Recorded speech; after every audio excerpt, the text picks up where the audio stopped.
भारत माता की, भारत माता की, छत्रपती शिवाजी महाराज की, धर्मवीर छत्रपती संभाजी महाराज की। आज फोंडा विधानसभेच्या पोटनिवडणुकीच्या निमित्ताने आपल्याला मार्गदर्शन करण्याकरता उपस्थित असलेले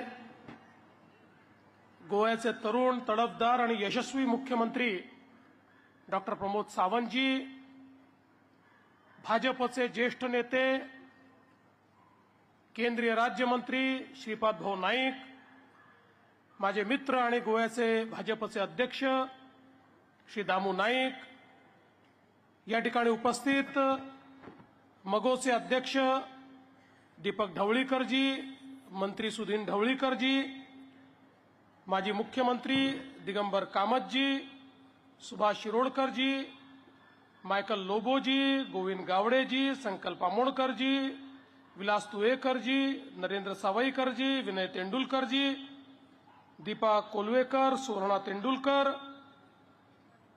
आपल्या सर्वांचे आशीर्वाद घेण्याकरता आणि रवी नाईकजी, ज्यांना आपण सगळे पात्राव म्हणून या ठिकाणी ओळखत होतो, त्यांचं कार्य हे पुढे चालवण्याकरता ज्यांना भाजपने उमेदवारी दिली आहे ते युवा, सुशिक्षित आणि सौजन्यशील असे भाजपचे उमेदवार रितेश रवी नाईक, मंचावरील सर्व मान्यवर आणि उपस्थित सर्व भगिनी आणि बंधूंनो, खरं म्हणजे या पोटनिवडणुकीमध्ये या ठिकाणी प्रचाराला मी यावं अशा पद्धतीची फार काही आवश्यकता नव्हती, पण मुख्यमंत्री महोदयांचा फोन आला.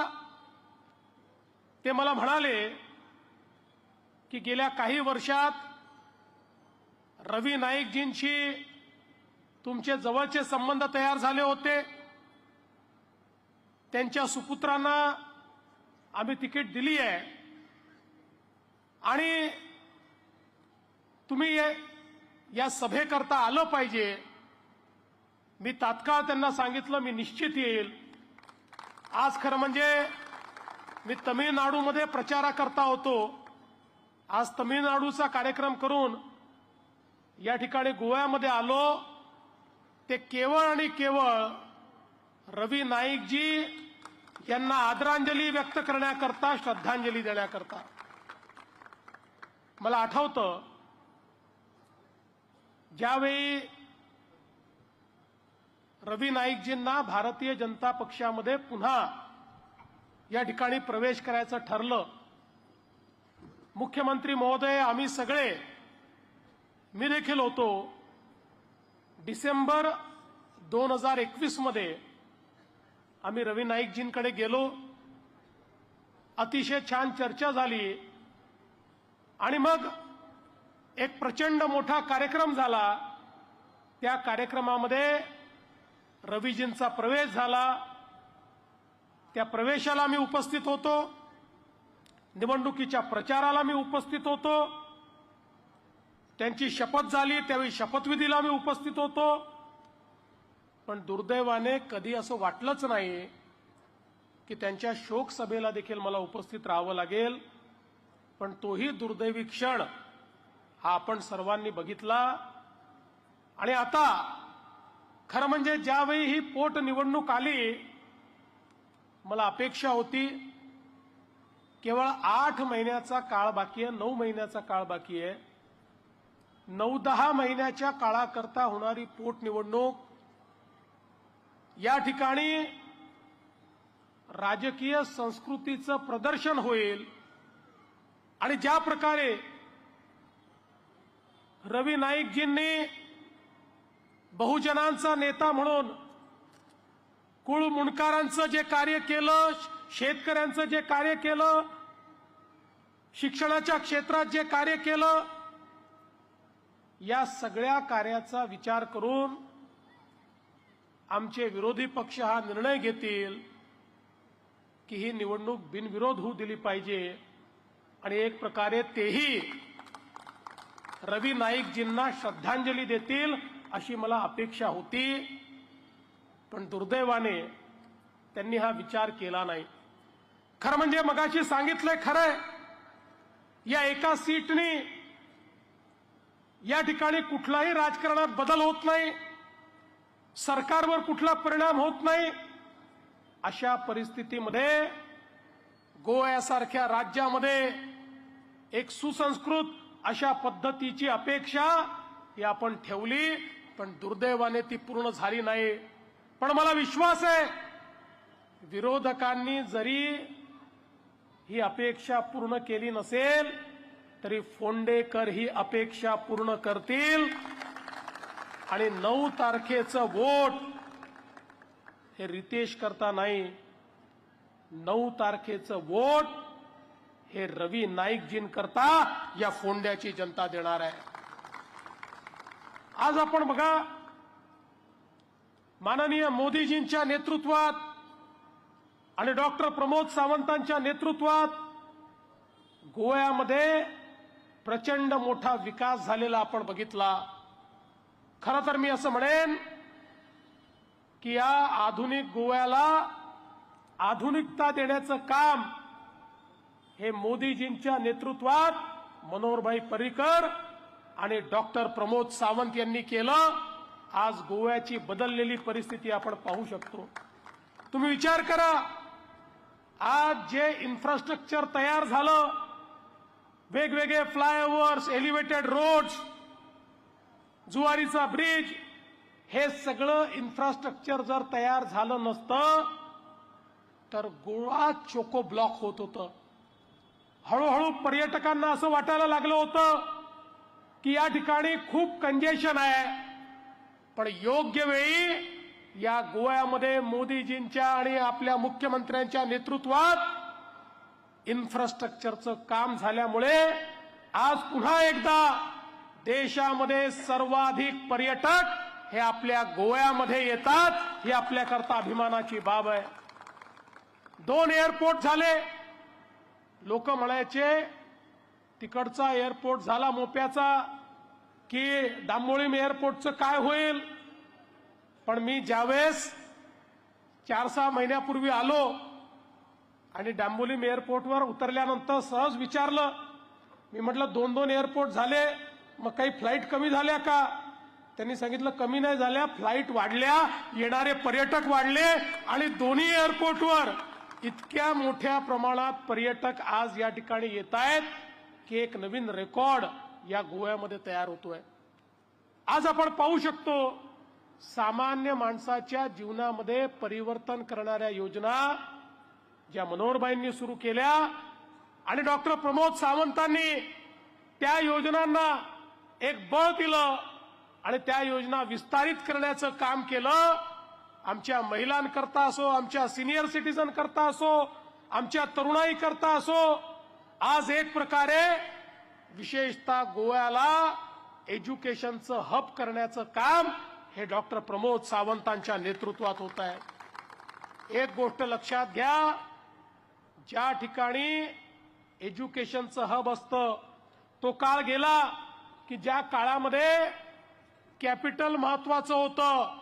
आता कॅपिटल महत्वाचं नाही, पैसा महत्वाचा नाही, आता ह्युमन रिसोर्स महत्वाचा आहे, मानव संसाधन महत्वाचं आहे, सुशिक्षित अशा प्रकारची मॅनपॉवर महत्वाची आहे. त्यामुळे व्यापार, उद्योग आणि रोजगार त्याच ठिकाणी येतो ज्या ठिकाणी एज्युकेशनचं हब असतं आणि सर्व प्रकारच्या आधुनिक अशा प्रकारच्या एज्युकेशनच्या व्यवस्था या त्यांच्या नेतृत्वात इतक्या चांगल्या प्रमाणात या गोव्यामध्ये तयार होत आहेत. आणि त्यासोबत जसं आता त्यांनी सांगितलं की आता स्किलिंगचा जमाना आहे, स्किल्ड मॅनपॉवर हवी आहे आणि 24 नवीन स्किलिंगचे जे कोर्सेस सुरू झालेले आहेत. मी तर प्रमोदजी आपलं अभिनंदन करेन. मी पण डावोसला होतो, आपणही डावोसला होतात. डावोसमध्ये दोनच राज्यांचा बोलबाला होता, महाराष्ट्र आणि गोवा. आणि गोव्यामध्ये 8,000 कोटी रुपये तुम्ही त्या ठिकाणी इन्व्हेस्टमेंट आणली. अख्ख्या डावोसमध्ये चर्चा होती, इतकं छोटंसं राज्य गोवा, पण इतकी इन्व्हेस्टमेंट येते कशी. मी त्यांना सांगितलं, इन्व्हेस्टरचं विश्वास हा या ठिकाणी भारतीय जनता पार्टीवर, गोव्याच्या सरकारवर आणि नरेंद्र मोदीजींवर आहे, म्हणून एवढ्या मोठ्या प्रमाणात इन्व्हेस्टमेंट येते. आज बंधू भगिनींनो, आपण बघा जगाची अवस्था काय आहे. जगामध्ये अमेरिका, इस्रायल आणि इराणच्या युद्धामुळे एक आणीबाणीची परिस्थिती तयार झाली आहे. विशेषतः तेल, गॅस याची कमतरता तयार झाली आहे. त्याचा उद्योगावर परिणाम होतोय. आज आपण जर बघितलं तर आपल्या आजूबाजूचे देश, पाकिस्तान असेल, बांगलादेश असेल, नेपाळ असेल, श्रीलंका असेल, एशियातले महत्वाचे देश, सिंगापूर सारखा देश, या ठिकाणी कोरिया सारखा देश, जे एक प्रकारे प्रगत देश आहेत, या सगळ्या देशांना या ठिकाणी इमर्जन्सी घोषित करावी लागली. या युद्धामुळे कोणी 4 डे वीक केला, कोणी 3 डे वीक केला, कोणी वर्क फ्रॉम होम केलं, कोणी एक्स्ट्रीम इमर्जन्सी घोषित केली. पण मोदीजींचं नेतृत्व बघा, एकही दिवस या भारतामध्ये पेट्रोल डिझेलची कमतरता पडू दिली नाही, घरच्या गॅसची कमतरता पडू दिली नाही. आणि आता तर कमर्शियल गॅस देखील हळूहळू पूर्णपणे 100% आपण प्रवास करतो. एक असं नेतृत्व की जगामध्ये लोक म्हणतात की खऱ्या अर्थानं हे जे काही युद्ध चाललेलं आहे, या युद्धामध्ये मध्यस्थी जर कोणी करू शकतात तर ते भारताचे प्रधानमंत्री माननीय मोदीजी करू शकतात. हा विश्वास आज अमेरिकेतलाही सर्वोच्च नेता, सिनेटर ज्यावेळेस व्यक्त करतो, त्यावेळी आपल्याला देखील धन्य वाटतं की आपले नेते मोदीजींनी आपला देश किती वर नेऊन ठेवलेला आहे. आणि म्हणून बंधू भगिनींनो, आज मोदीजींच्या नेतृत्वात एक उत्तम अशा प्रकारचं भारताचं काम घडतंय. भविष्याकडे त्यांनी वेध घेतलाय आणि मोदीजींनी या ठिकाणी 2047चा विकसित भारत याची संकल्पना केली आहे. आणि केवळ संकल्पना नाही, आता 5 ट्रिलियन इकॉनॉमी होतीये, ती झाली की आपण 3ऱ्या क्रमांकावर येऊ, मग 10 ट्रिलियन कडे जाऊ, 15 ट्रिलियन कडे जाऊ. पण मला या गोष्टीचा आनंद आहे, विकसित भारत तर 2047 मध्ये होईल, पण विकसित गोवा 2037 मध्ये 10 वर्ष आधी होईल. कारण आपण बघा, गोव्याची प्रगती 2012 साली ज्या गोव्याचं बजेट 8,000 कोटी रुपयाचं होतं, ते आता 3 पटीपेक्षा जास्त 3.5 पट या ठिकाणी झालाय, 26-27 हजार कोटी रुपये. आणि त्यासोबत केंद्र सरकारही भरभरून या ठिकाणी गोव्याकरता पैसे देत आहे. आज सगळ्यात जास्त या ठिकाणी पर कॅपिटा इन्कम आपल्या देशामध्ये कोणाचं असेल तर ते गोवा राज्याचं आहे. आणि म्हणून गोव्याचा विकास हा सर्वाधिक वेगानं, गतीनं या ठिकाणी होतोय. आणि या विकासाच्या या संपूर्ण वाटचालीत मला विश्वास आहे 2027 मध्ये गोव्यामध्ये 2/3 मेजॉरिटीनी भारतीय जनता पक्ष आणि आमची मगोप आणि आमच्या महायुतीची सत्ता ही या ठिकाणी येणार आहे. पण बंधू भगिनींनो, आता ही निवडणूक ही भावनेची निवडणूक आहे. या भावनेच्या निवडणुकीत तुमची भावना ही तुमच्या कर्तव्यामध्ये परिवर्तित होते का, याच्याकडे सगळ्यांची नजर लागली आहे. फोंड्यामध्ये कुठेही गेलं आणि रवी नाईकजी यांच्याबद्दल बोललं तर लोक त्यांच्याबद्दल भरभरून बोलतात. पण केवळ भरभरून बोलून चालणार नाही, आपलं कर्तव्यही करावं लागेल.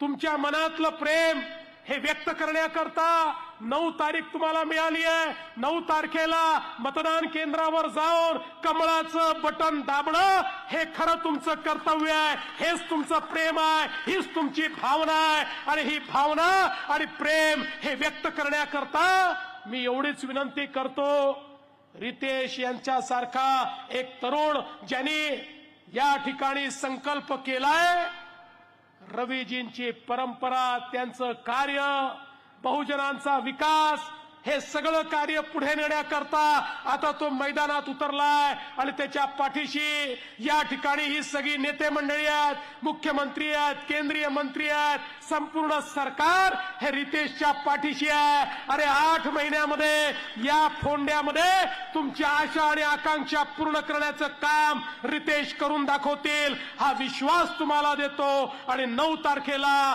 कमळाचं बटन दाबून आपलं कर्तव्य पूर्ण करा एवढीच विनंती करतो आणि माझं बोलणं संपवतो. धन्यवाद. जय हिंद.